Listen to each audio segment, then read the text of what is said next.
ప్రభువునందు ప్రియ దేవుని బిడ్డలారా, నేటి వాక్య ధ్యానం కొరకు సహకారాన్ని ఇచ్చిన కుటుంబం శ్రీమతి ఇందుపల్లి సుదర్శిని గారు జన్మదినము సందర్భంగా భర్త ఇందుపల్లి ప్రకాష్ కుమార్ గారు JC2 ప్రకాశం డిస్ట్రిక్ట్ ఒంగోలు, వీరి కుటుంబ సభ్యులు కుమార్తెలు అల్లుళ్ళు Jessie Soumya Adimalla Praveen Kumar, doctor Annie Preethi, doctor Avinash,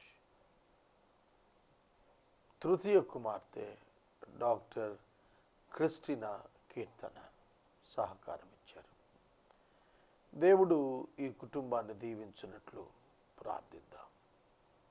Indupalli Sudarshini గారు యేసే పరిష్కారం ప్రసారాలకు ప్రతి మాసం తమ సహకారాన్ని అందిస్తారు. యేసే పరిష్కారం బిగ్ డయాసిస్కి జనరల్ సెక్రటరీగా ప్రారంభం నుండి కూడా వారి సేవలను ఇస్తూ ఆ కుటుంబం ప్రతి మాసము జమ్మూ కాశ్మీర్ రాష్ట్రానికి ఒక మిషనరీని 12,000 రూపాయలు ఇచ్చి పోషిస్తున్న కుటుంబం కనుక ఈ సువార్త భారం గల కుటుంబం ఆశీర్వదించబడాలని ప్రార్థిద్దాము. ప్రార్థన. మమ్ములను మిక్కిలిగా ప్రేమిస్తున్న మా ప్రియ పరలోకపు తండ్రి, మీ పరిశుద్ధ ఘననామమునకు వందనములు, స్తోత్రములు.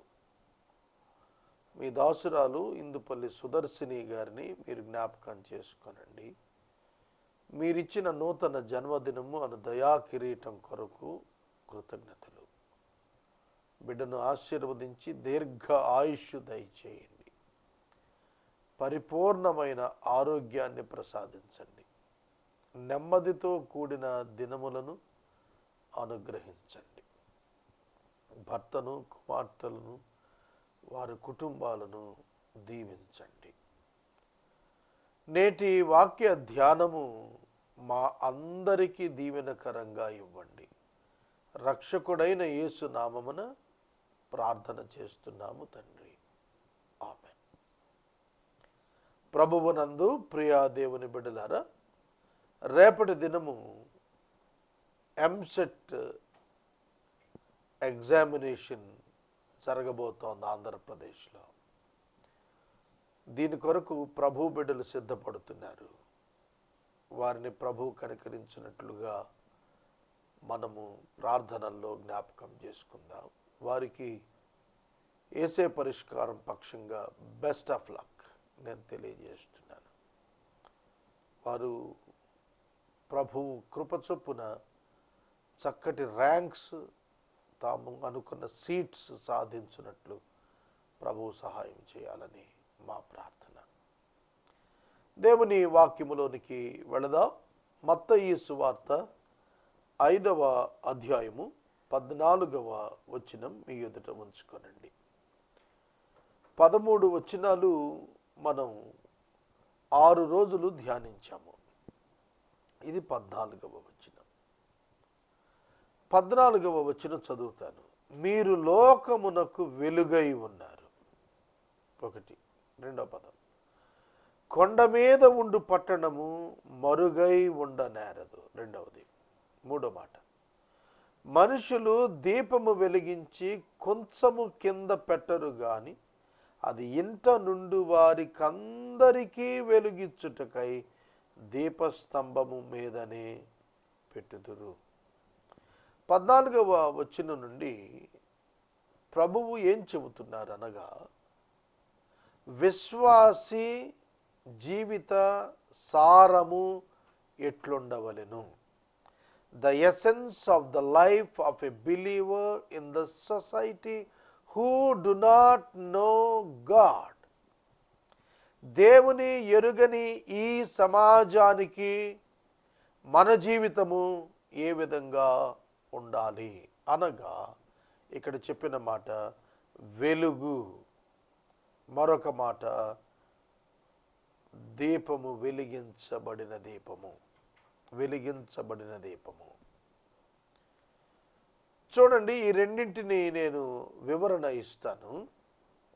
గత ఎపిసోడ్లో ఉప్పును గూర్చి మనం ధ్యానం చేశాం. ఈ ఎపిసోడ్లో వెలుగును గూర్చి మనం ధ్యానం చేస్తున్నాము. ఉపమానము చేత సారము, సారాంశము, సందేశము అర్థమవుతుంది. మీరు లోకమునకు వెలుగు అయి ఉన్నారు. You are the light of the world. You are the light of the world.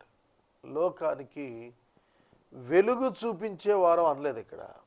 వెలుగు డైరెక్ట్గా యు ఆర్ ద లైట్ అన్నాడు. ఏమిటి దీని యొక్క ఉద్దేశం? వెలుగు ఎక్కడ తెలుస్తుంది?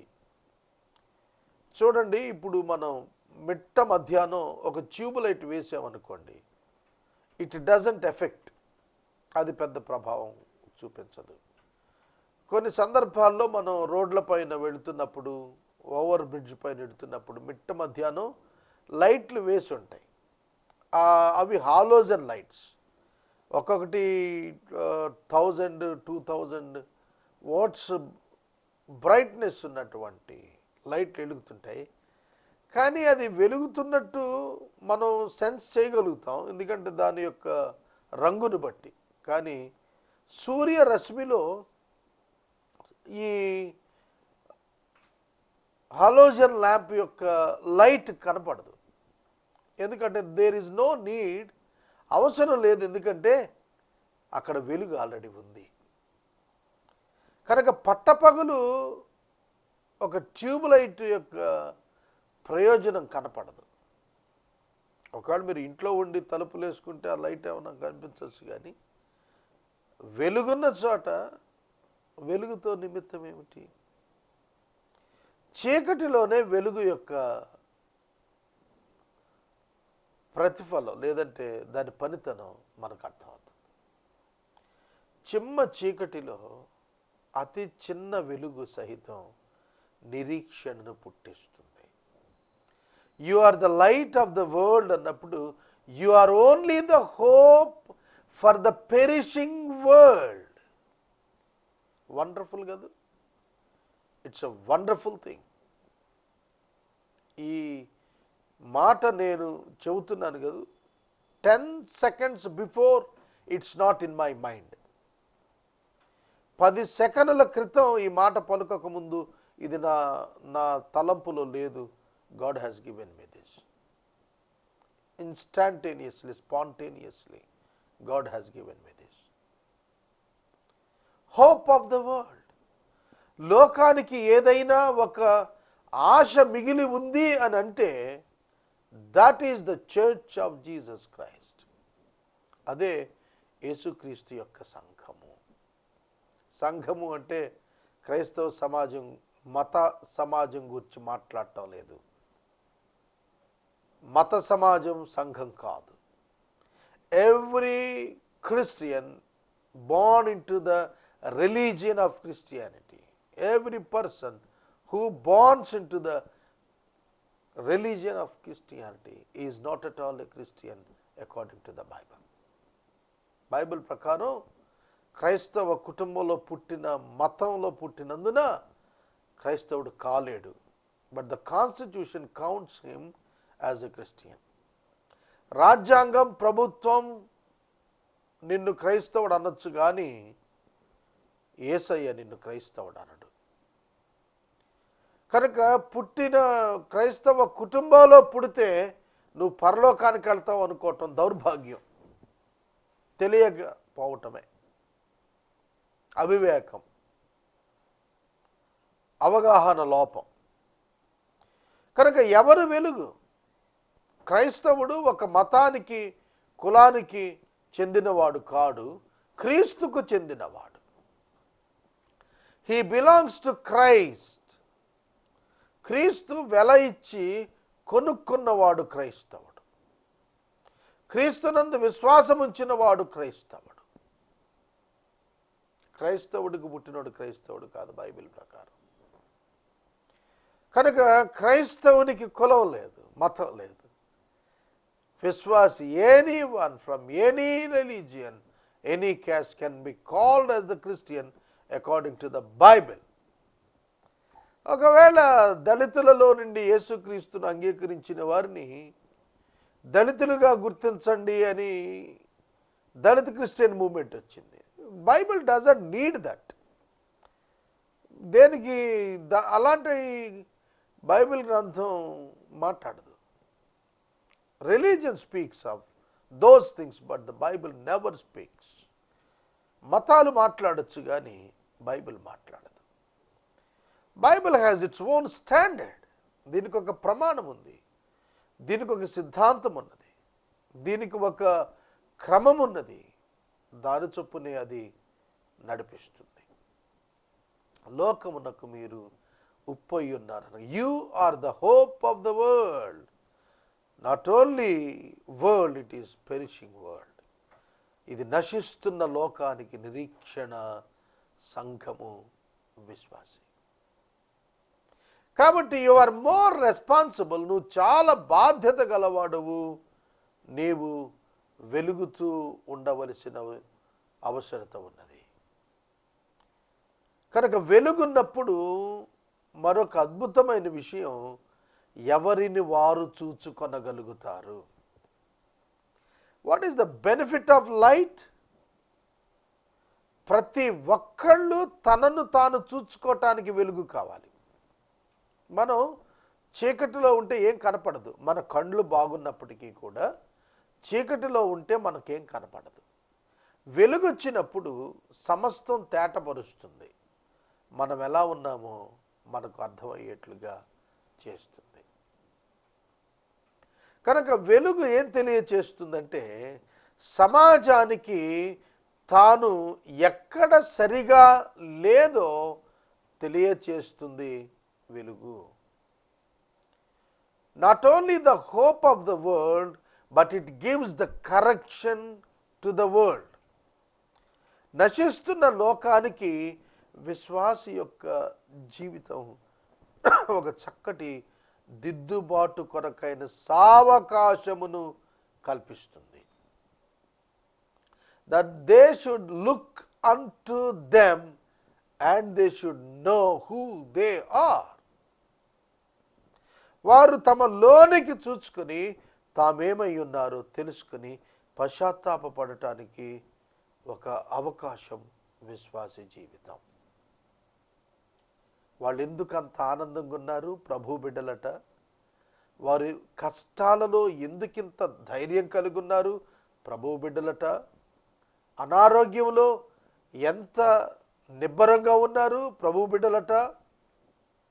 ఏ సాక్ష్యం మనలను గూర్చి లోకాన్ని సవాలు చేస్తోంది? నేను ఎప్పుడు కూడా చెబుతుంటాను, క్రిస్టియానిటీ, మైనారిటీ అనే పదాలు వాడుతున్నప్పుడు I felt ashamed of the word. We are majority with Jesus Christ. Why should I admit as a minority in my country? I myself and my Jesus totally majority anywhere in the world. ప్రపంచంలో నేను ఎక్కడున్నా మెజారిటీయే. I'm not minority. అర్థమవుతుందా? జనసంఖ్య పరంగా తక్కువ ఉంటే అల్పసంఖ్యాకులమైనంత మాత్రాన ప్రభావం లేని వారమా? కాదు. వాక్యము మనకు చెప్పుచున్న సత్యం ఏమిటంటే, యు ఆర్ పవర్ఫుల్. మీరు శక్తిమంతులుగా ఉంటారు ప్రభువును బట్టి. మనము లోకమునకు వెలుగు ప్రసాదితులముగా ఉంటాము. మనం లోకాన్ని హెచ్చరిక చేసేవారుగా ఉంటాము. మనం లోకాన్ని ఆలోచింపజేసేవారంగా ఉంటాము. అంతేకాదు, వెలుగు దిద్దుబాటునే కాదు, వెలుగు ఆనందమును ఇస్తుంది. బైబిల్ గ్రంథంలో యేసుక్రీస్తు ప్రభు జన్మించినటువంటి సందర్భాన తూర్పు దేశమున ఒక మహా వెలుగు ఉద్భవించింది. అది జ్ఞానులను నడిపిస్తూ ప్రభు చెంతకు తీసుకొస్తుంది. హ్యూమన్ నాలెడ్జ్, విజ్డమ్ ఉపయోగించి వాళ్ళు హేరోదు దగ్గరకు రాజసౌధానికి యెరూషలేముకు వెళ్ళారు. దే కన్ఫ్యూజ్డ్, వాళ్ళు గజిబిజి అయిపోయారు, తికమకబడ్డారు. హేరోదు చెప్పాడు, నా రాజసౌధంలో న్యూ బార్న్ బేబీస్ ఎవరు లేరు అని చెప్పాడు. They confused. లేదు లేదు, మేము ఆయన నక్షత్రం చూసి వచ్చాము అంటారు. ఈయనేమో మా మా రాజ్యంలో రాజా కుటుంబంలో ఎవడ పుట్టలేదు అంటాడు ఈయన. ఆర్గ్యుమెంట్ రేజ్ అయింది. ఆ గ్రంథాలు పరిశీలించి చెప్పగలిగిన పండితులు వచ్చారు. క్రీస్తు ఎక్కడ పుట్టునంటే బెత్లెహేములో అన్నారు. నేను ఎందుకు చెబుతున్నానంటే ఈ మాట, ఇక్కడ ఆ వెలుగు మరలా కనిపించింది వాళ్లకు, అత్యానందభరితులైపోయారు వాళ్ళు. The light made them exceedingly joyful అని రాసింది. అత్యానందభరితులు, ఎక్సీడింగ్లీ జాయ్ఫుల్. జాయ్ఫుల్నెస్ ఒక్కటే కాదు, ఎక్సీడింగ్లీ, అతి ఆనందభరితులుగా చేసినది ఆ వెలుగు. మనము లోకానికి ఆనందాన్ని పంచేవారముగా ఇచ్చేవారముగా ఉంటాము. మీరు లోకమునకు వెలుగై ఉన్నారు అనగా you are the one who shares the happiness and joy to the world. కనుక నేను ఉదయమున లేచాను. am I sharing joy and happiness to the world today? ఇవాళ నేను నా జీవితం ద్వారా ఏమైనా నశిస్తున్న లోకానికి నిరీక్షణ ఇచ్చానా? నశిస్తున్న లోకం దిద్దుకునేట్టు చేశానా? నశిస్తున్న లోకం ఆనందముతో ప్రభువునొద్దకు వచ్చుటకు నేను ఉపయోగపడ్డానా? I must examine my self. నన్ను నేను పరీక్షించుకోవాలి, మిమ్మల్ని మీరు పరీక్షించుకోవాలి. నేను ఇప్పుడు అదే పరీక్షించుకుంటున్నాను. ఉదయాన్నే లేచాను, ఎవరికైనా ఆనందంగా నా బ్రతుకు మార్చుకున్నాను. ఒకళ్ళని ఆనందపరచాలి అంటే పెద్ద పెద్ద దానాలు చేస్తేనే అనుకోకండి. You just say a word of greeting, ఒక శుభ వచ్చిన పలకండి. బాగున్నారా, good morning, how are you, praise the lord. కొన్ని పదాలు చాలండి, ఎదుటి వ్యక్తి ఆనందిస్తాడు. చిన్న చిన్న సహకారం చేయండి, చేయూతనివ్వండి. Spend your time with them who are in sorrows. మీ సమయం ఇవ్వండి, రోగులతో గడపండి, దే ఫీల్ హ్యాపీ. కష్టంలో దుఃఖంలో ఉన్న ఇంటికి వెళ్ళి కూర్చోండి, దే విల్ బి కంఫర్టెడ్. బంధువులు చనిపోయి, రక్త సంబంధికులు చనిపోయి, భర్త చనిపోయి, భార్య చనిపోయి ఉన్నవారి గృహాల్లో you spend more time there. అక్కడ సమయాన్ని గడపండి, మీరు గమనిస్తారు, దే విల్ బి కంఫర్టెడ్. వారు ఆదరణ పొందినట్టుగా మీరు గమనించగలుగుతారు. అనారోగ్యంతో వాళ్ళ దగ్గర కూర్చోండి. చెరసాలలో ఉన్న మగ్గిపోతున్న వారి దగ్గర కొద్ది నిమిషాలు, జైలర్ దగ్గర పర్మిషన్ తీసుకుని spend some time with them, speak with them. వారితో మాట్లాడండి, పరామర్శించండి. You will find happiness in them. వారిలో ఆనందాన్ని నువ్వు చూడగలుగుతావు. సంతోషించే వాళ్ళ ఇంటికి వెళ్తే ఏమవుద్దండి, వాళ్ళు ఆల్రెడీ పెళ్లి బాజా పెట్టుకొని మోతెక్కిచ్చేస్తూ డ్యాన్సులు వేస్తూ ఆనందిస్తూ ఉంటారు. నువ్వు వెళ్తే ఏంటి, వెళ్ళకపోతే ఏంటి. కనుక more than attending the marriages and functions, attend the houses who are in sorrow and sadness and tragedy. కనుక మనం ఇతరులలో ఆనందం చూడాలంటే మనం శ్రమలో ఉన్న వారి యొద్దకు, సమస్యలో ఉన్న వారి యొద్దకు వెళ్ళాలి. అందుకు దేవుడు నిన్ను నన్ను లోకంలో ఉంచింది. నాకు ఇప్పుడు 47 సంవత్సరాలు.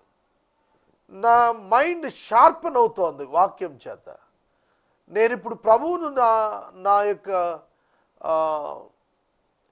ఎజెండా మారుతోంది, అడుగుతున్నది మారిపోతుంది. నేను మినిస్ట్రీకి రాకపూర్వం నా గురించి ఆలోచించేవాడిని. పరిచర్యకు వచ్చిన తరువాత ప్రభువులో ఎదుగుతున్న కొలది నేను నా నిమిత్తం, నా కుటుంబం నిమిత్తం, నా పోషణ నిమిత్తం వీటి గురించిన ప్రార్థన ఎన్నడూ చేయటం లేదు, మానేశాను. ఇప్పుడు నేను అడుగుతోంది ఏంటంటే, దేవా నేను ఈ సమాజానికి ఏం చేయగలుగుతాను? What can I do for this society? ప్రభు ఇదే అధ్యాయంలో చెప్పారు, మీ సత్క్రియల చేత దేవుని మహింపరచమన్నారు. కనుక దాని కొరకు మనం సిద్ధపడాలి. అదే వెలుగు అంటే అదే. Make others happy is the duty of the believer. అదే లోకానికి వెలుగంటే. చీకట్లో ఉన్నవాడికి, చిమ్మ చీకట్లో ఉన్నవాడికి వెలుగు రేఖలు ఉదయాన వచ్చేవి ఆహ్లాదాన్ని, ఆనందాన్ని ఇస్తాయి. ఒక్కసారిగా బద్ధకం వదిలిపోతుంది, సంపూర్ణమైన శ్వాస తీసుకుంటాడు. ఓహ్ ఉదయం వచ్చింది అంటాడు. అనేకుల జీవితాల్లో చిమ్మ చీకట్లు ఉన్నాయండి, గాఢాంధకారం ఉంది. Because of the sinful nature the spirit field with the darkness. హృదయాలు పాపము వలన చీకటితో నిండి దేవుని గుర్తెరగలేకపోతున్నాయి. వాక్యము యొక్క ప్రసారాన కలిగేటువంటి వెలుగును యుగ సంబంధమైన దేవత వారి అవిశ్వాసాన్ని బట్టి అడ్డగిస్తోంది. అట్లాంటి వారి యొద్దకు you must walk towards them. ఒక మాట బైబిల్ నుండి నేను చూపిస్తాను. ఫిలిప్పు నపుంసకుడు, కందాకే రాణి క్రింద మంత్రిగా ఉన్నవాడు రథంలో పడి గాజా మార్గాన్ని వెళ్ళిపోతుంటే ఫిలిప్పు పరిగెత్తుకొని వెళ్ళి రథాన్ని కలుసుకున్నాడు. ఆ రథం దగ్గర ఆపాడు. ఏం చదువుతున్నావు అని అడిగాడు. యెషయా గ్రంథం చదువుతున్నాడు నపుంసకుడు. నువ్వు చదువుతోంది నీకు అర్థమవుతుందా అన్నాడు. జాగ్రత్తగా వినండి. స్క్రిప్చర్, లేఖనాలు చదువుతున్నాడు, but he is not able to understand the scriptures. పరిశుద్ధాత్మని సహాయము లేకుండా లేఖన భాగాలు అర్థం కావు. పరిశుద్ధ బైబిల్ గ్రంథపు ప్రతులు భారతదేశంలో చాలామంది క్రైస్తవేతరుల దగ్గర ఉన్నాయి, but they do not understand the theme and the purpose of God in there lifes. Bible కలిగి ఉంటే రక్షణ పొందేస్తారనే భావనకు చాలామంది వెళ్ళిపోతున్నారు. It's wrong understanding. బైబిల్ కలిగి ఉంటే చదువుకునే వీలుంటుంది. దాన్ని అర్థం చేసుకోవాలంటే పరిశుద్ధాత్ముని యొక్క జ్ఞానము, ప్రకాశము, శక్తి అవసరమైంది. వెంటనే చెప్పాడు నపుంసకుడు, నేను చదువుతున్నాను, if somebody should explain, can't explain, how can I understand? నేను ఎట్లా అర్థం చేసుకుంటాను ఎవరొకరు దీన్ని వివరించకపోతే? ఆ వివరించే పాత్ర విశ్వాసి అయిన ఫిలిప్పుది. వివరించబడుతుండగా వెలిగించబడేటువంటి బాధ్యత నపుంసకునిది. There is a scripture, but there must be a one to explain that scripture. వాక్యం ఉంది, కానీ దాని వివరణ ఇచ్చేటువంటి స్థాయిలో ఉన్న ఒక విశ్వాసి కావాలి. అతడే వెలుగంటే. ఈ లోకానికి వెలుగంటే ఎవరో తెలిసిన? ఒక్క వచనం మనం ఎంతసేపు ధ్యానం చేస్తున్నాం. నేను 1వ వచనం నుండి 14వ వచనం దగ్గరికి 7 రోజులు పట్టింది నాకు. 7.5 hours, 3.5 hours, 3.5 గంటలు ధ్యానం చేశాం. ఈ కొద్ది మాటలు మనం సంబడీ షుడ్ బి దేర్, ఎవరొకడు ఉండాలి, ఆ వివరణ ఇవ్వాలి. వివరించినప్పుడు ఆ నపుంసకుడు అడిగిన మాట, నీరు సిద్ధముగా ఉన్నది, బాప్తిస్మానికి ఆటంకం ఏమిటి? ఇవాళ మీరు బాప్తిసం తీసుకోండి, మీరు బాప్తిసం తీసుకోండి, మీరు బాప్తిసం తీసుకోండి అని ప్రకటనలు చేస్తున్నారు, చెబుతున్నారు. Why should why? మనం ఎందుకు చెప్పాలండి? They should ask us, they must ask us. వాళ్ళు అడగాలండి, మాకు బాప్తిసం ఇవ్వండి అని. నీరుందయ్యా, ఏమిటి ఆటంకం? నాకేమిటి ఆటంకం బాప్తిసం ఇవ్వటానికి? ఫిలిప్పు ఇచ్చాడు. అర్థమవుతుందా? బాప్తిస్మం ఇచ్చి యోహాను దగ్గరకు ప్రజలు వచ్చి బాప్తిసం తీసుకున్నారండి. అర్థమవుతుందా? కనుక నువ్వు వెలుగుగా లోకములో నువ్వు రిప్రజెంట్ అయితే people will come to Christ. క్రీస్తు దగ్గరకు ప్రజలు వస్తారు. మహాత్మా గాంధీ గారు చెప్పింది అదే. భారతదేశంలోని క్రైస్తవులు క్రీస్తువులే అనగా వెలుగుగా జీవిస్తే భారతదేశము క్రైస్తవ సమాజముతో నిండిపోతుంది. మతపరంగా క్రైస్తవ్యం మీద ఫోకస్ లేదండి, ఎప్పుడూ లేదు. ఎవరైనా అలా అనుకుంటే వారు బైబిల్ని దాని బోధను అపార్థం చేసుకున్నట్టే.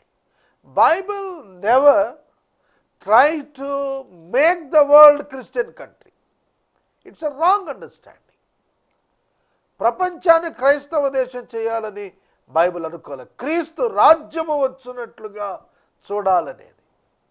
కనుక క్రీస్తు రాజ్యం వచ్చుట అంటే క్రైస్తవులు రాజ్యం చేయటం అనా? కాదే. క్రీస్తు రాజ్యం చేయటం. క్రైస్తవులు చట్టసభల్లో శాసనసభల్లో వెళ్ళిపోయి క్రైస్తవ రాజ్యాన్ని తేవాలనా? కాదు. బ్రిటిష్ సామ్రాజ్యం రవి అస్తమించిన సామ్రాజ్యంగా వెలిగిన సామ్రాజ్యం ఏమైంది? కొట్టుకుపోలా, అంతే. కనుక earthly world is not the concept of the Bible. ఇహలోక సంబంధమైన రాజ్య నిర్మాణం కాదు దేవునికి కావాల్సింది. ఆయన రాజ్యం నిర్మించాలని ఆయన ప్రయత్నం చేస్తున్నాడు. మనం ఆయన రాజ్యమును ఇతరులకు అందించే వారంగా ఉండాలి. ఆయన రాజ్యం అంటే 1000 year రీఇన్వెంట్. అలాగే హృదయాలలో క్రీస్తు యొక్క అధికారమును అనేక మంది జీవితాల్లో ఇవ్వగలిగే స్థాయిలో మన జీవితాలు ఉండాలి. You must be an evangelist. Every believer is full time worker. ప్రతి విశ్వాసి సంపూర్ణ సేవకుడని ప్రభు పేరిట నేను మనవి చేస్తున్నాను. మీరు లోకమునకు వెలుగై ఉన్నారు. ఈ మాట అన్నది దేవుని కుమారుడు యేసుక్రీస్తు శిష్యులతో మాట్లాడుతున్నాడు. మీరు లోకానికి వెలుగై ఉన్నారు. The world filled with the darkness, you are the source to remove the darkness in the hearts of the unbelievers. ఆ 12 మందికి చెబుతున్నాడు, మీరు లోకానికి వెలుగై ఉన్నారు. ఆ 12 మంది ప్రపంచాన్ని వెలిగించారు. మీకు తెలుసునా? యేసు మరణము అనంతరము ఇదే 12 మంది మరొక 108 మందిని కలుపుకొని 120 మంది మేడగదిలో పరిశుద్ధాత్మను కొరకు ఎదురు చూచి పరిశుద్ధాత్మని చేత నింపబడిన తరువాత ప్రపంచానికి వారు విస్తరించారు. ప్రపంచానికి వారు విస్తరించారు. తోమా భక్తుడు, యేసు శిష్యుడు భారతదేశానికి 2000 సంవత్సరాల క్రితమే సువార్త ప్రకాశాన్ని చేతబట్టుకొని వెలుగుతూ వచ్చిన వెలుగుగా వచ్చాడు. ఆయన రాక వలన మనం ఈ దినాన ప్రభు బిడ్డలంగా కనిపిస్తున్నాము. భారతదేశంలో క్రైస్తవుల శాతం ఎంత అని God never feels for that. దేవుడు ఏమి దాని గురించి ఆందోళన పడిపోయేవాడుగా. God has his own plan అండి. ఆయన ప్రణాళిక ఉంది, దాని ప్రకారం వెళ్తాడు. మనుషులు ప్రయత్నాల చేత దేవుని రాజ్యాన్ని ఆపలేరు. ఏదో అంటారు కదా, సూర్యకాంతిని అరచి అడ్డుపెట్టి ఆపలేరని. మానవ ప్రయత్నం చేత దైవ ప్రణాళికను ఆపటం సాధ్యం కాదండి. 2% ఉంది అంటే అంతే, దేవుడు అంతే ఉంచాడు, అంతే ఉంటుంది. దాన్ని 200% చేయలేరు. You can't do that. It is the will of God for India for this time 2%. It is God's will, that's all. మనం దాని గురించి తొందరపడాల్సిందేం లేదు. మీరు లోకమునకు వెలుగై ఉన్నారని చెప్పిన మాట అర్థం చేసుకుందాం. నపుంసకునికి ఫిలిప్పు వెలుగుగా మారాడు. అపోస్తలులు ప్రపంచానికే వెలుగుగా వెళ్ళారు. నీవు నిలుచున్న స్థలంలో నీవు వెలుగుగా ప్రజ్వరిల్లాలి. You should be flamed and you should be lighted. నీవు వెలిగాలి. నీ వెలుగు చేత అనేకులు ప్రభువును ఎరుగాలి. ఇది దేవుని యొక్క ప్రణాళిక. నేను 14వ వచనంలో ఒక్క మాటే చెప్పాను.